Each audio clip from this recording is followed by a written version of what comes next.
discuss the causes and implications of the 1953 to 1955 Kabaka Crisis.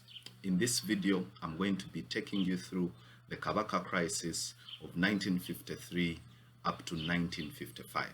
Also, I'll give you an introduction to the same. We'll go through the causes and, of course, the implications of that crisis. Hang on until the end of this video because I'm going to take you through a question and I will show you how to write an essay around it and how such a question can be legally interpreted. Hello there, my name is Mutiawa Conrad. I'm a lawyer and a private law tutor. And before we start on our class, I encourage you to subscribe to my channel.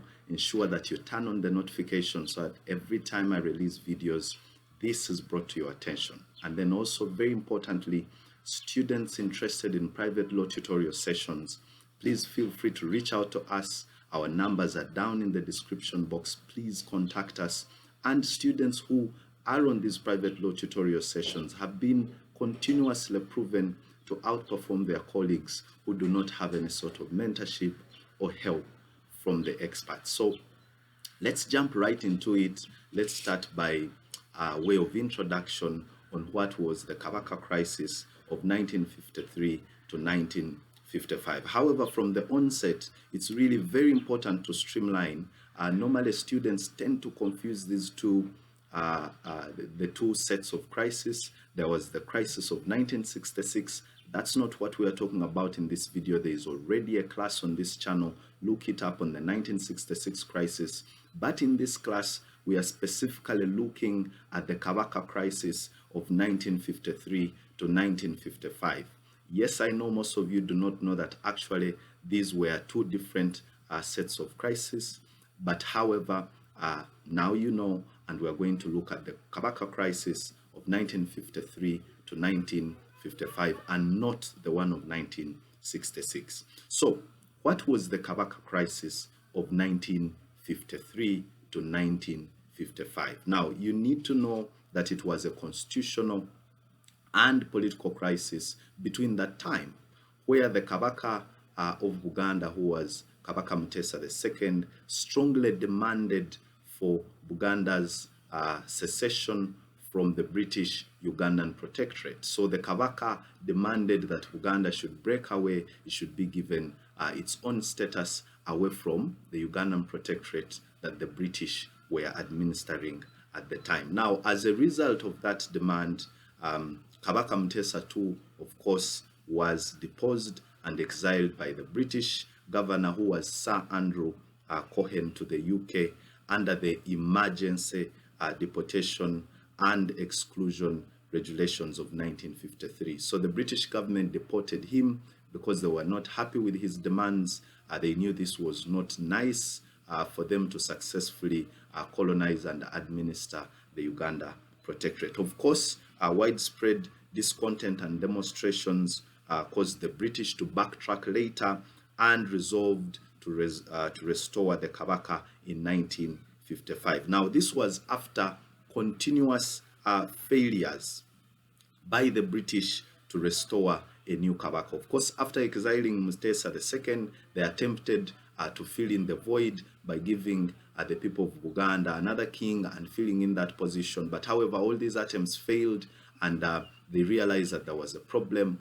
There were continued riots, demonstrations, grieving, and so on and so forth. So the Baganda were never happy, and also the country generally was never happy. Even other kingdoms were not happy because they were afraid that their kings would also be exiled or deposed. So in summary, that was the Kabaka Crisis of 1953 to 1955. But it's also important to note that negotiations later took place in June to September 1954 at Namirenbe between Cohen and the Constitutional Committee selected by the Luchiko. Remember, we said that the Luchiko is basically the parliament of Uganda government. So the negotiations took place with Keith Hancock, the director of the Institute of Commonwealth Studies, acting as the mediator to those negotiations. Now, the Namirenbe Conference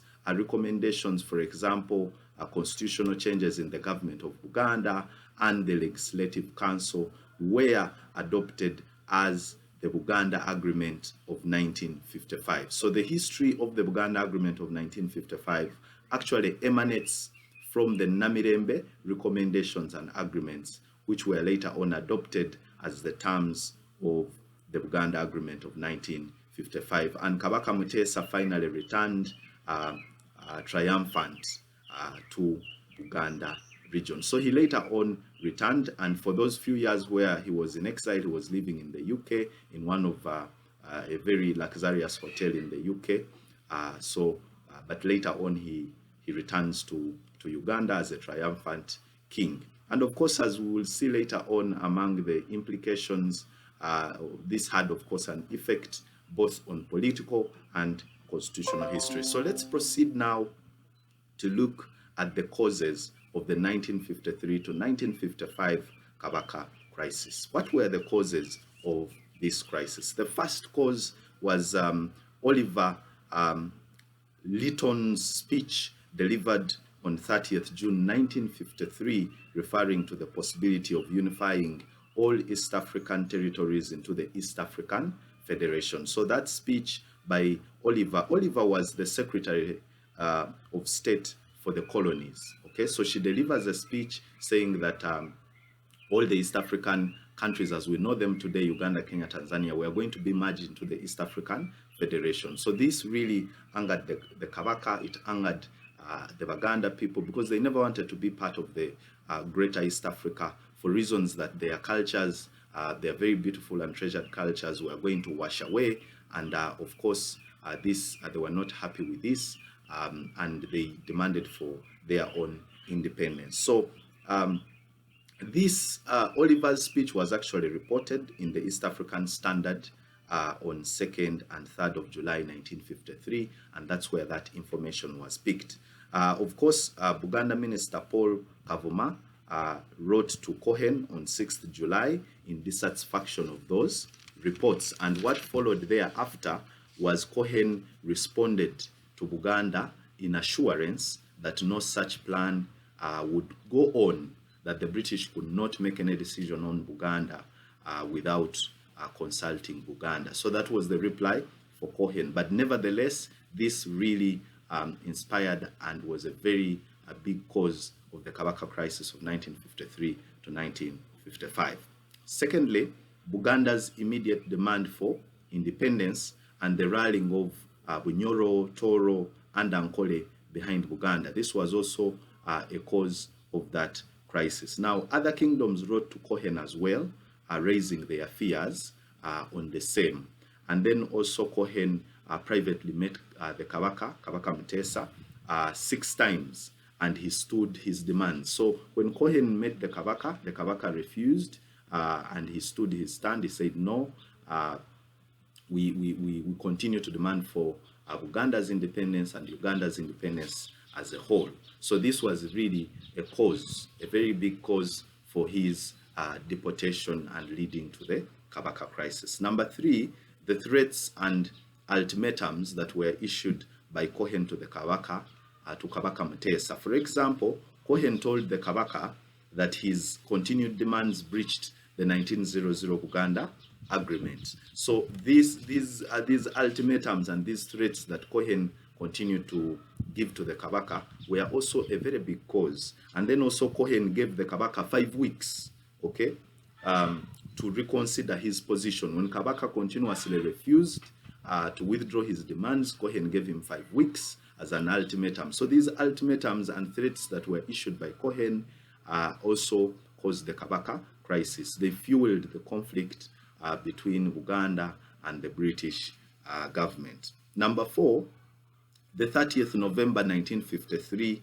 letter by Cohen to Kabaka confirming withdrawal of recognition by the British government of the Kabaka as Uganda's legitimate leader. That was a very big cause of the 1953 to 1955 crisis. So the moment Cohen realized that the Kabaka was not softening on his demands, he later on withdraws, of course with consultation from the Queen of England. He later on withdraws recognition. They said, we will not recognize you as the legitimate Kabaka of Uganda. And of course, this was really a very big cause of the crisis between Uganda and the British. Cause number 5 was the declaration of a state of emergency in Uganda by Cohen in fear of protests by the Baganda. So of course later on Cohen declares a state of emergency, and this served to fuel the Uganda crisis of 1953 to 55.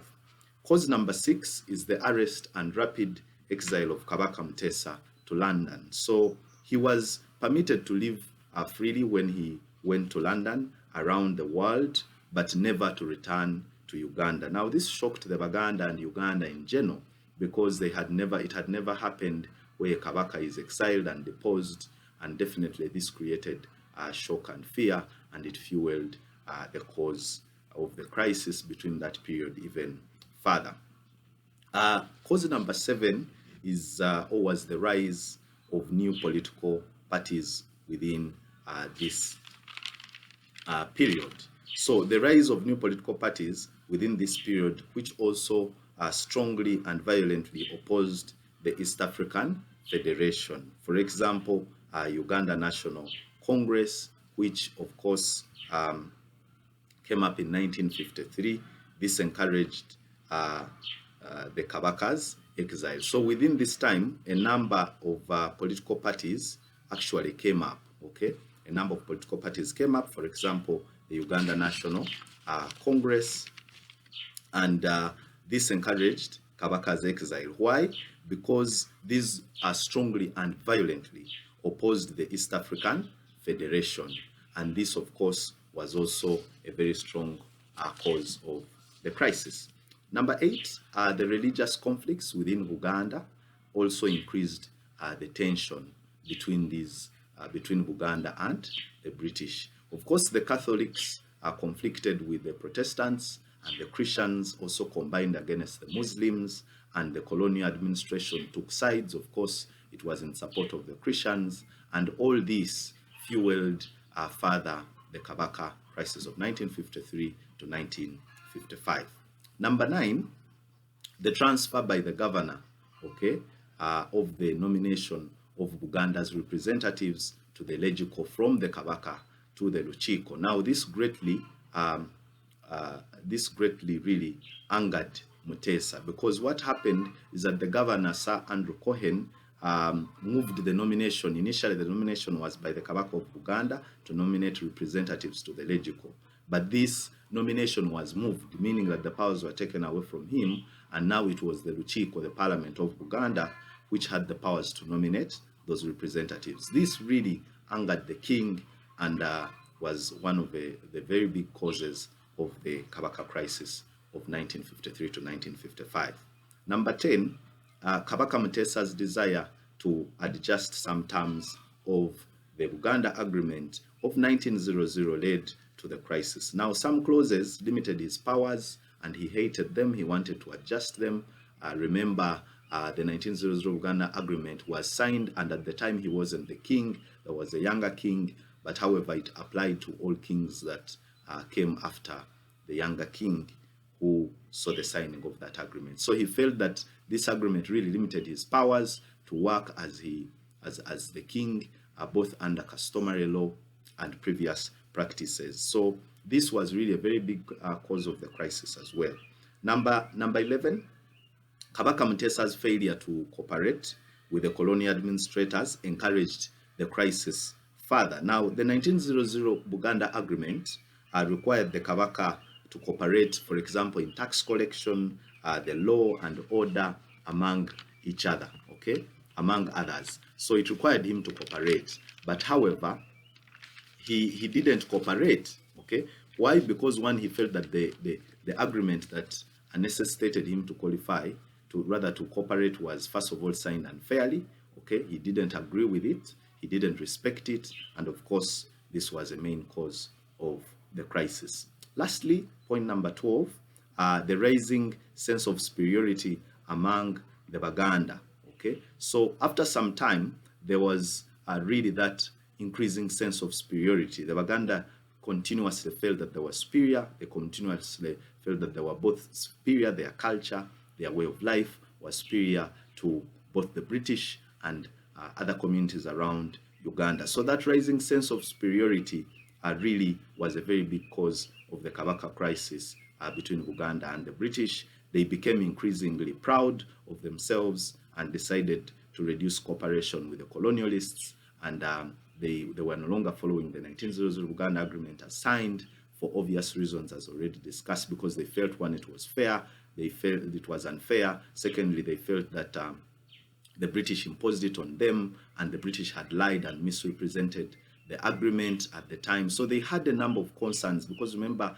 at the signing of the agreement, it was in English. At the time, the king and the regents did not know English. So there were a lot of concerns on the 1900 Uganda Agreement, and they therefore, the Uganda Kingdom and the king disrespected it. They were proud of their cultures. They felt they were superior in a way or another against the British and other communities. And this really was a very big cause for the 1953 to 55 Kabaka crisis. Let's now proceed and look at the implications of the Kabaka crisis. What were the implications? What were the effects of this crisis? Now, it's important to note that here, when we're looking at effects, we give it a wider interpretation. We look at the effects holistically, okay? You look at the effects on the entire landscape, and these effects must be effects on constitutionalism and the political history of the country. So the first implication is that it led to the signing of the Namirenbe Agreement, which, of course, the recommendations were adopted as the 1955 Uganda Agreement. So it's really very important to know the history that brings the 1955 Uganda Agreement. Please distinguish this from the 1900 Uganda Agreement. These are two types of agreements. So the 1955 was actually signed as a result of the negotiations that happened at Namirenbe.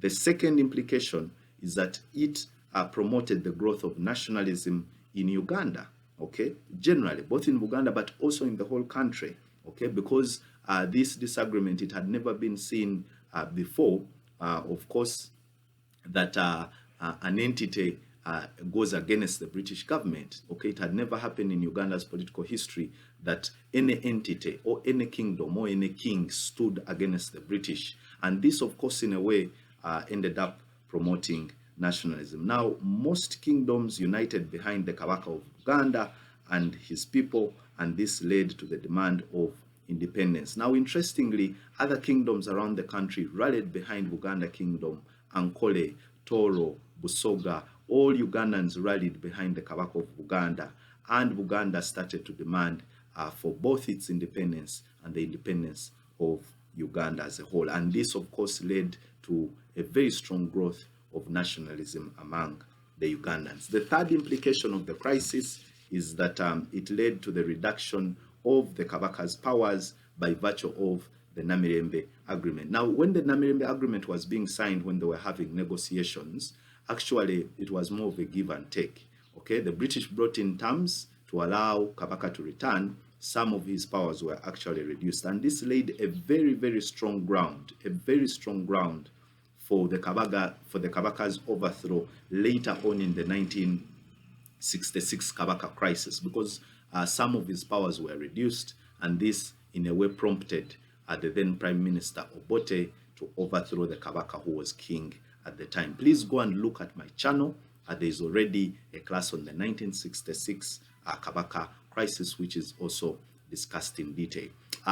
Let's take off a break, please, before we proceed. In case you have not yet subscribed to my channel, ensure that you subscribe. Click on that red button in the lower right hand corner of your screen. Just click on it. Also turn on the notification. This is really important to you so that you do not miss out any class anytime that I release such a class. And also, as I promised earlier, hang on until the end of this video. I'm going to be taking you through a question, giving you the approach and what you should do in case a question is set around the causes and implications of this crisis. Let's now proceed to implication number 4, is that it increased the popularity of the Kabaka in Uganda. That is Mutesa II. Of course, he becomes very popular because he had stood against the British. He had opposed them. He stood his ground. He never betrayed his people.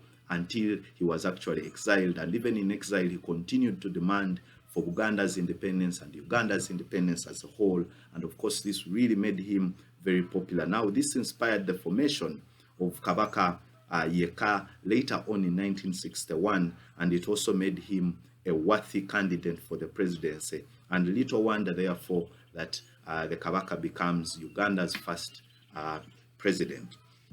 Implication number 5 is that it also led to the appointment of more Africans to the colonial administration. Of course, this was by virtue of the agreements that they had, that is between, that was in the negotiations at Namirenbe that led to the Namirenbe Agreement.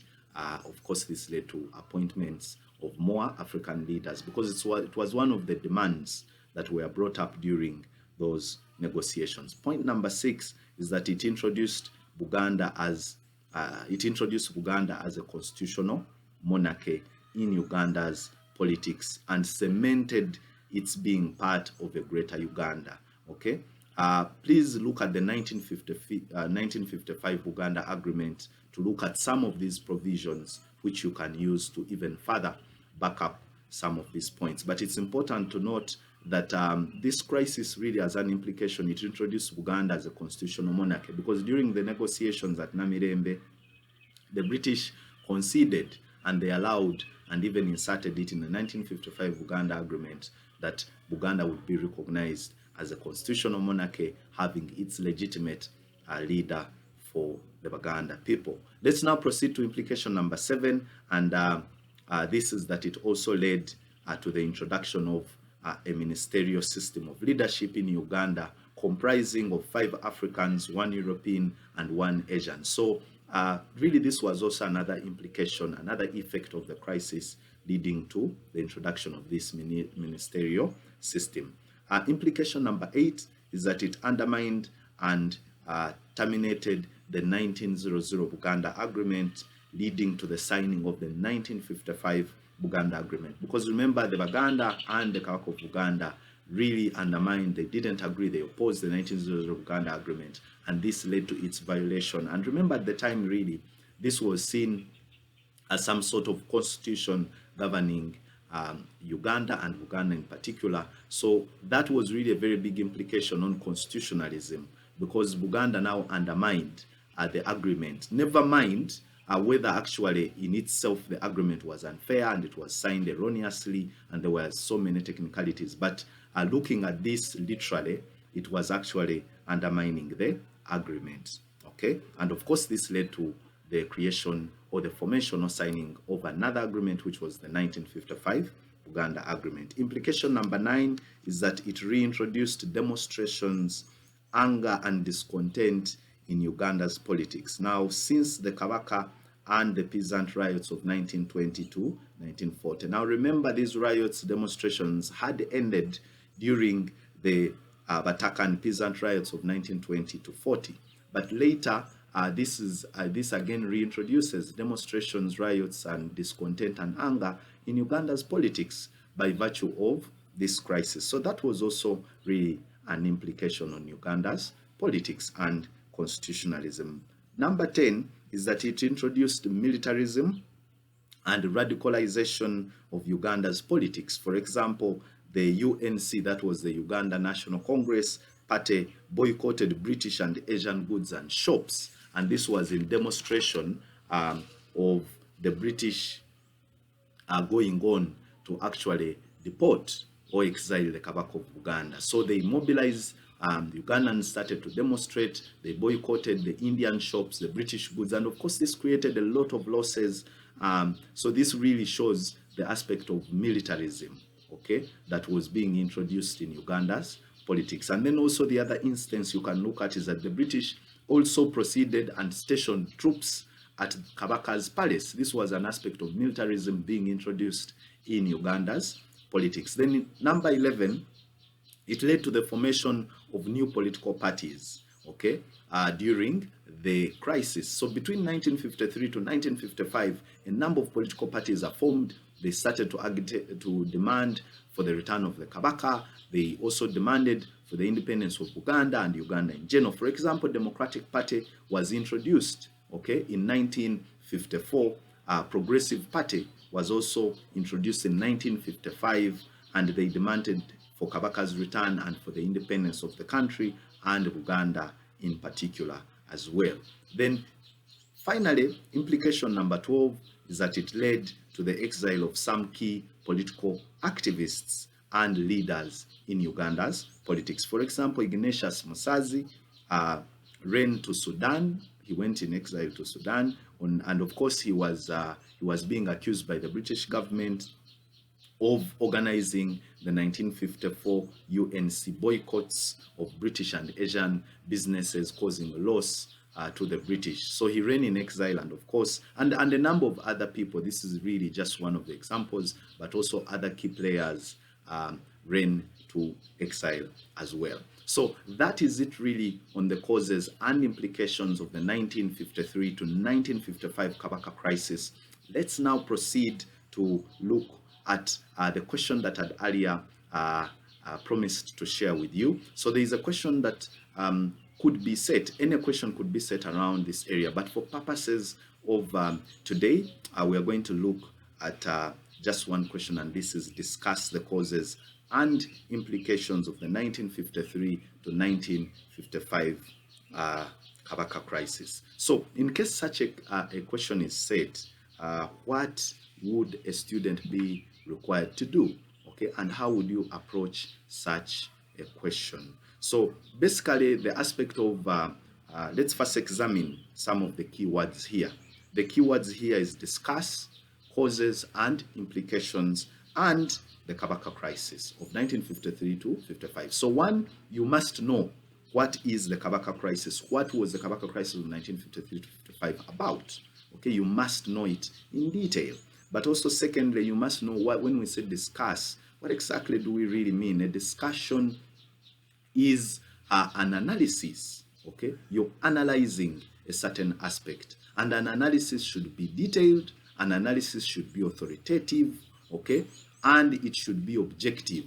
A discussion must be objective, analytical, okay, critical, and it must look at both sides, okay? And the sides you're required to look at are the causes, okay? Analyze each cause, okay, in material detail, and also you look at the implication and analyze every implication, okay? And please, when you're doing so, do this authoritatively. You can either quote a law, okay, quote a section, okay, or anything that is of authority to back up your answer. Please note the aspect here is that you must be analytical, critical, okay, in your analysis, so that you're able to put up a very well argued essay. So what is also really important to note when you're approaching this question, the question simply requires you to give the causes and the implications, and the implications could actually be negative or positive. But what is critical here, please note that when you're looking at the implications of the